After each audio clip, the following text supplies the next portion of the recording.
Pria ini bernama Sungwon. Dia adalah saudara tiri kaisar yang sedang berburu bersama pasukannya. Saat akan memanah, Sungwon terjatuh karena kuda yang ditunggangi tiba-tiba tantrum.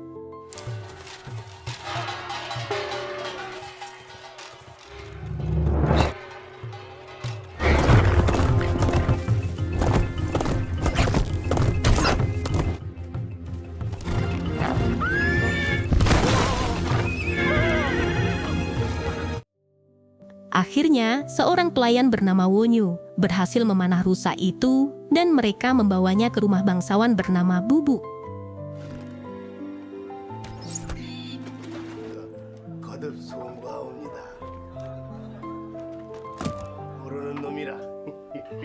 Saat makan bersama, Sungwon bilang kalau punya anak seperti Wonyu pasti seru. Tapi Bubu bilang kalau Wonyu bukanlah anaknya, dia menyelamatkannya 사at perang. 아드님도 같이 한잔하면 좋았을 거예요. 로직이 변방에 있을 때 그놈은 아들놈이 아닙니다. Sementara itu, Wonyu teriak karena dia dianggap merusak buruan. Tiba-tiba datang seorang perempuan cantik bernama Yeon. Dia adalah putri bangsawan Bubu. Sungwon yang baru pertama melihatnya langsung jatuh cinta pada pandangan pertama.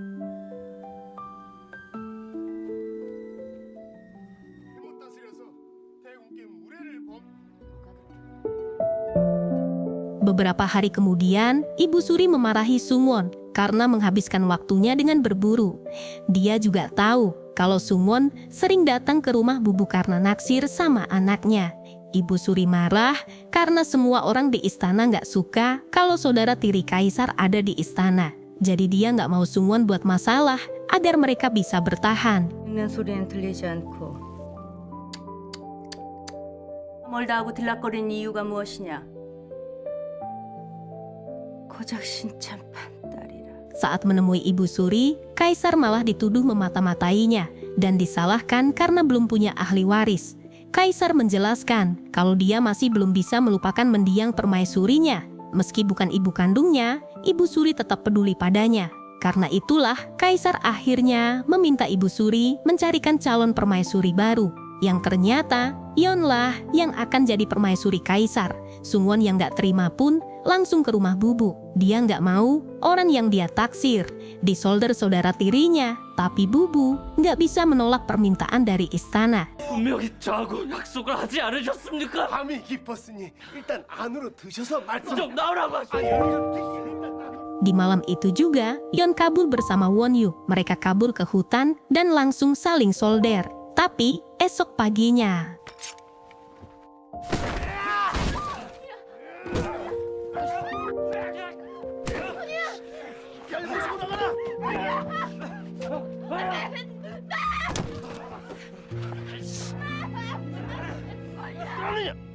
akhirnya Yeon dipaksa untuk pergi ke istana. Sang ayah bilang jika Yeon menolak, maka seluruh keluarga dalam bahaya. Dengan terpaksa, Yeon menurutinya. Tapi dengan satu syarat, jangan melukai Wonyu. Sesampainya di istana, Yeon harus mandi sekaligus diperiksa apakah lubang chargernya masih original atau sudah replika. Tapi Yeon menolak. Dia ingin mengurus dirinya sendiri tanpa disentuh siapapun.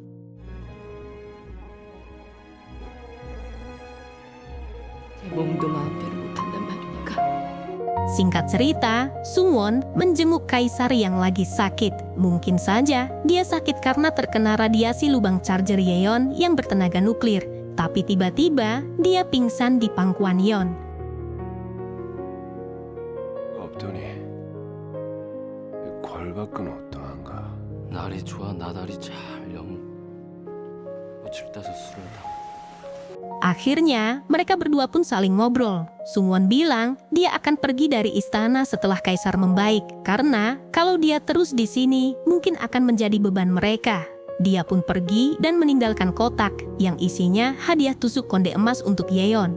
Ini sebagai tanda kalau batang soldernya telah menjadi kayu sengon.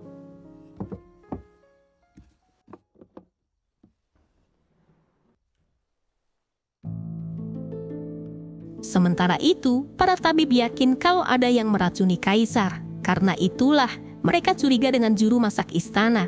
Tapi para pengikut kaisar membantahnya kalau itu nggak akan mungkin terjadi. Karena keadaan kaisar semakin memburuk, Ibu Suri pun datang ke sana. Tapi para penjaga melarangnya. Sementara di dalam, Yeon yang melihat kaisar nggak bernafas, dia menyuruh tabib untuk melakukan tindakan. Tapi tangan tabib justru bergetar, membuat Yeon merebut jarum itu. Tapi tiba-tiba 숨을 못 쉬시는 게 아닙니까? 보고만 있지 말고 뭐라도 해보세요.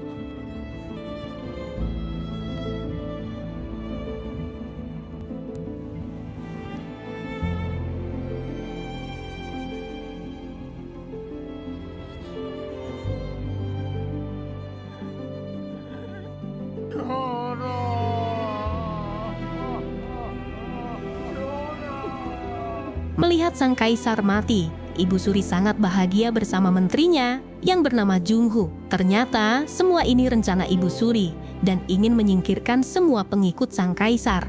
Sementara Yeon masih merasa sangat sedih. Sang ayah bilang kalau Yeon harus bertindak karena dia mendengar kabar kalau Ibu Suri akan mengangkat Sungwon menjadi kaisar.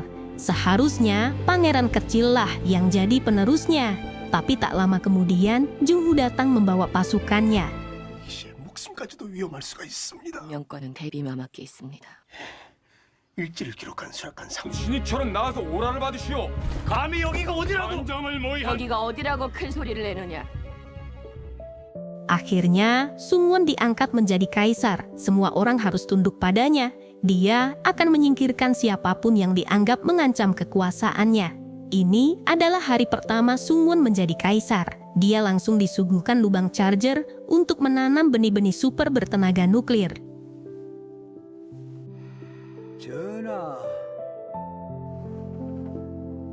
Sekarang, nggak cuma aturan yang berubah, tapi juru masak pun ikut berubah. Semuanya ditangkap karena dianggap pemberontak. Dan sekarang, kita kenalan sama Mbak cantik ini. Dia adalah Milanta, pelayan Yeon yang selalu menemaninya. Waktu itu Milanta cerita kalau dia mendengar obrolan Kasim tentang tempat tersembunyi di istana. Tempatnya gelap, dingin, dan sangat sepi. Yeon pun menemukan tempat itu dan Ibu Suri menghukum juru masak karena dianggap melanggar aturan. Hukuman untuk pria akan dipotong batang soldernya, sedangkan untuk wanita ditusuk lubang chargernya.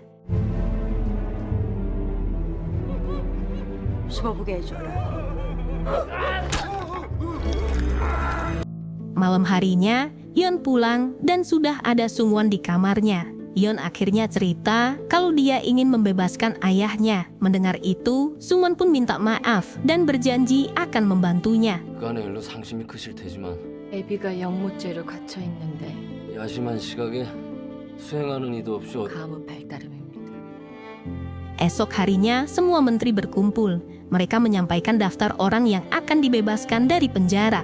Tapi Sungwon marah karena dia nggak pernah dilibatkan. Jadi dia yang akan memberi keputusan siapa saja yang akan dibebaskan. Tapi saat mendengar nama yang disebut Sungwon, Ibu Suri langsung marah. 전하께서 정사에 대한 경험을 쌓으시는 동안 내겐 장계를 올리지 않는간 말이다. 그거 수 있도록 장계를 따로 준비하세요. 뭘 더 어쩌길 바라십니까? 정녕 모른단 말이냐? Di sisi lain, Wonyu menjadi pelayan kepercayaan kaisar. Tapi setiap tidur, dia selalu bermimpi kejadian waktu itu. Bubu membiarkannya tetap hidup, tapi batang soldernya dipotong biar nggak bisa nyolder Yeon lagi. Saat bangun, Yeon ada di sana. Dia kira kedatangannya akan membebaskan Yeon dari istana. Tapi ternyata, Wonyu adalah pengikut Menteri Jungho. 하도록 만들거라. 예.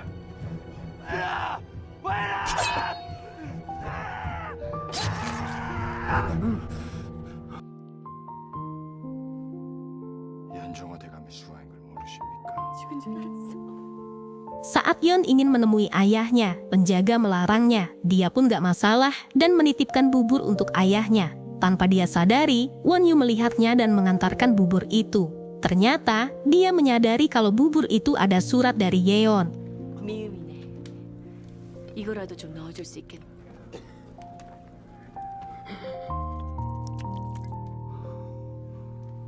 나는 내 죄로 죽네마는.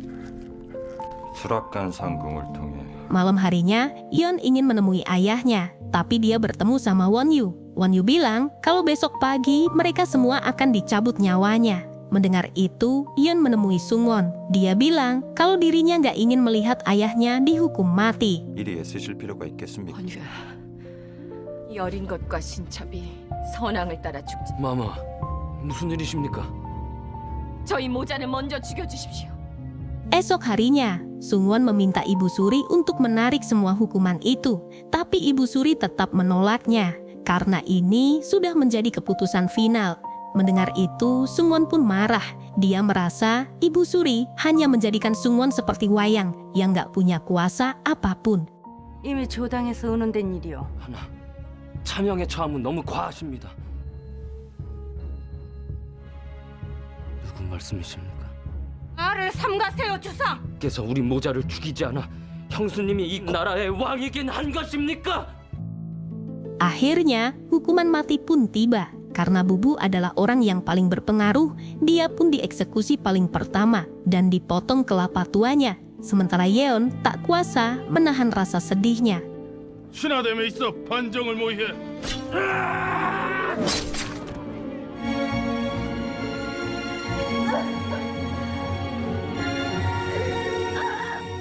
Esok harinya, Menteri Yun bilang ke Sungwon kalau Ibu Suri ingin mengeluarkan Yeon dan anaknya dari istana. Mendengar itu, dia pun langsung marah. Kenapa semua orang mematuhi keputusan Ibu Suri, bukan mematuhi kaisarnya? 군왕에게 가장 중요한 덕목은 무엇이냐? 썩 물러가라. Setelah itu, Sungwon menemui Yeon untuk melihat keadaannya. Tapi Yeon justru mengusirnya dan membuat Sungwon semakin kongslet. Sebelum pergi, dia mengundang Milanta untuk bicara dengannya. 편안하겠습니까? 그리 전하께서 제 처소에 드신 걸 알면 지금 어찌 돌아가는지 아십니까? 따고 소리라도 치십시오! 침전에라도 들이시렵니까? 내 이름이 무엇이냐? Kaisar satu ini emang agak luar biasa. Dia malah tanya ke Milanta seperti apa bentuk tombol genset Yeon saat dia memandikannya. Milanta pun cerita kalau tombol gensetnya sangat bulat. Bahkan lubang chargernya pun sudah versi Type-C. Mendengar itu, Sungwon langsung membayangkan semuanya. Dan akhirnya mereka pun 누가 벗겨드리느냐? 어떻게 벗겨드리느냐? 그게 그러니까 Di era kekaisaran ini sangat unik. Siapapun wanita yang udah disolder sama kaisar, otomatis dia akan naik pangkat. Milanta pun senang dan langsung menyombongkan diri. 승전색이 되셨다면서요. 세상 참 요지경이네. Singkat cerita, Yeon menemui Sungwon. Dia minta maaf atas kejadian kemarin. Melihat tusuk konde yang pernah dia hadiahkan, Sungwon juga minta maaf karena nggak bisa melindungi ayah Yeon. 신첩이나 어린 조카가 아닙니다. 감히 성심을 어지럽혔나이다. 전하께서 저 때문에 얼마나 큰 오늘은 Sementara Ibu Suri memikirkan cara untuk mengusir Yeon dan anaknya, dia pun terpaksa menyuruh Jungho untuk meracuninya. Malam harinya, Jungho pun menemui Won Yu dan memberikan sebuah kantong yang berisi racun. Won Yu pun kaget karena racun itu akan diberikan ke Yeon dan anaknya yang sangat dia cintai. 공유를 다녀왔다고. 어떻게 비상을 만드는지 아나? 혼자가 보면 돌멩이일 뿐이야.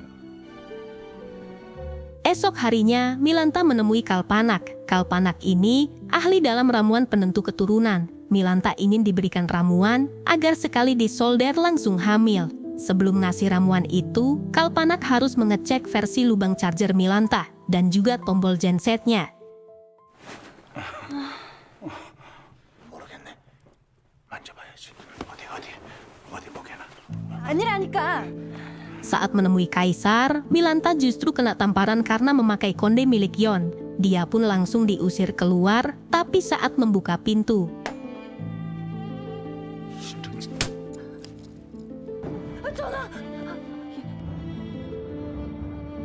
melihat itu, Milanta langsung mengadu kalau Won Yu adalah mantan pacarnya Yeon dan mengungkapkan kalau anak Yeon adalah hasil dari hubungan mereka.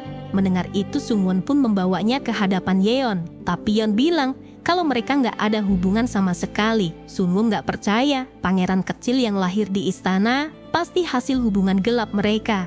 Tapi saat dia menarik celana Won Yu, ternyata batang soldernya udah nggak ada. 분명히 마마와 저놈 일전에 대전대시가 됐다고 인사를 와서야.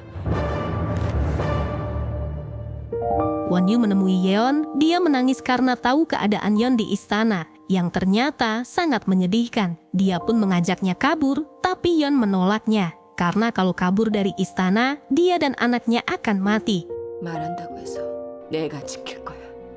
Singkat cerita, Won Yu mulai membuat racun, tapi bukan untuk meracuni Yeon. Dia justru membawanya ke Sungwon dengan alasan kalau itu ramuan jamu perkasa. Tapi Sungwon nggak butuh jamu seperti itu. Jadi dia menyuruh Won Yu untuk meminumnya dan nggak akan bikin bahaya. Karena batang solder Won Yu udah nggak ada. Dia pun terpaksa meminumnya. Tapi tiba-tiba 않는다고 해서 성욕까지 없는 것. 고자에게도 성욕이 있느냐?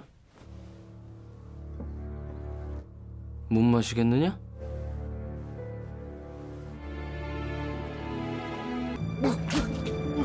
melihat itu Sungwon pun sangat kaget. Dia tanya ke tabib, siapa yang memberikan racun itu?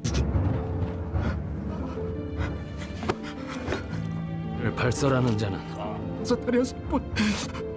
저라. Karena mereka nggak ada yang bisa menjawab, akhirnya Sungwon menyuruh Kasim memanggil dokter secara diam-diam. Karena dia mau mendengar penjelasan dari Won Yu. Sambil menunggu Won Yu diobati, Sungwon mendesak Menteri Yun untuk jujur. Karena ketakutan, dia pun bilang kalau racun itu diberikan oleh Menteri Jungho. Yeon yang mendengar kejadian itu, dia langsung menyuruh dayangnya untuk membawa putranya pergi. Sementara Milanta mengadu ke Ibu Suri kalau pangeran muda bukan anak dari mendiang kaisar. Tentu aja tujuan Milanta hanya ingin menggantikan posisi Yeon sebagai permaisuri. Tapi bukannya kebahagiaan yang dia terima, Ibu Suri malah menyuruh pasukan untuk mencabut nyawa Milanta. Bukan itu aja, Yeon juga dibawa ke penjara. Setelah Yeon dibawa ke penjara, sekarang giliran Ibu Suri dan Menteri Jungho dijemput paksa oleh pasukan pedang samurai bermata dua. Dia diperintahkan kaisar karena Menteri Jungho adalah seorang pemberontak. 네 이놈. 임종호 대감을 영모죄로 드나드는 게야. 못 들어가는 건가? Setelah itu Ibu Suri mendatangi Sungwon. Dia tanya kenapa menangkap Jungho. Sungwon yang sudah sangat lelah jadi wayang. Akhirnya berontak. Dia berani melawan ibunya sendiri demi menjadi kaisar yang sesungguhnya agar Yeon menerimanya. Dia pun terus mendesak ibunya dan bertanya kenapa ingin meracuninya. Ibu Suri bilang kalau ini fitnah yang direncanakan Yeon. Tapi Sungwon gak percaya perkataan ibunya. Dia bilang kalau ibunya mengkambing hitamkan Yeon karena ingin menyingkirkan mereka dan menguasai istana. Tak lama kemudian, para pasukan membawa Won Yu masuk. Kaisar langsung tanya siapa yang membawa racun itu, tapi Won Yu belum bisa menjawabnya. Ibu Suri meyakinkan Sungwon. Dia bilang kalau Won Yu dan Yeon berkomplotan untuk menghancurkan kerajaan. Tapi tiba-tiba Yeon pun datang. Yeon bilang gimana bisa dia berkomplotan dengan Won Yu yang membuat ayahnya dieksekusi mati. Sungwon langsung mendekati Won Yu dan mendesaknya untuk mengatakan siapa dalang di balik semua ini. Dia pun bilang kalau Ibu Surilah yang menyuruhnya. 혀를 깨물고 죽어도 여한이 없습니다. 왕실을 욕보인 발칙한 년. 제가 감히 주상전하의 자리를 탐하겠습니다. 내년이 감히 어느 한전이라고 거짓 눈물을 흘리는 게야. 이제 독을 탈화시킨 것이 누구더냐? 비상을 만들라 하셨네. Sesuai janji Yeon, jika Sungwon punya kekuatan sebagai kaisar, dia akan menerimanya. Melihat wajah imut dan cantiknya, membuat jiwa miskin Sungwon semakin bergetar. Dia langsung eksekusi Yeon dengan penuh ngos-ngosan. Tapi tiba-tiba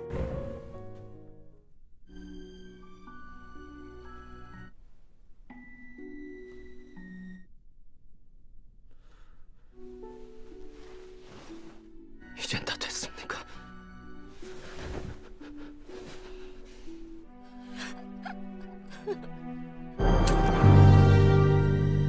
itulah kisah kaisar yang tertipu dengan wajah cantik seorang wanita. Wajah yang menggemaskan, cantik dan menyolderkan, bisa membuat seluruh bangsa semakin hancur. Pesan dari cerita ini adalah jangan sembarangan jatuh cinta di istana, karena di sana bukan cuma ada tahta dan mahkota, tapi juga penyolderan ilegal, racun kemasan saset, dan orang-orang yang hobi bikin hidup orang lain konslet. Cinta boleh panas, tapi kalau cinta udah bikin semua orang saling tusuk, saling racun, dan saling bongkar charger, mending mundur dulu sebelum hidupmu ikut di format ulang. Terima kasih buat kalian yang udah nonton sampai akhir. Sampai jumpa di Amur Cerita berikutnya.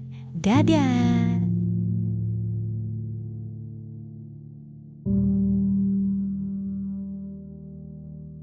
A whisper floats where light can't crawl. Stars hum secret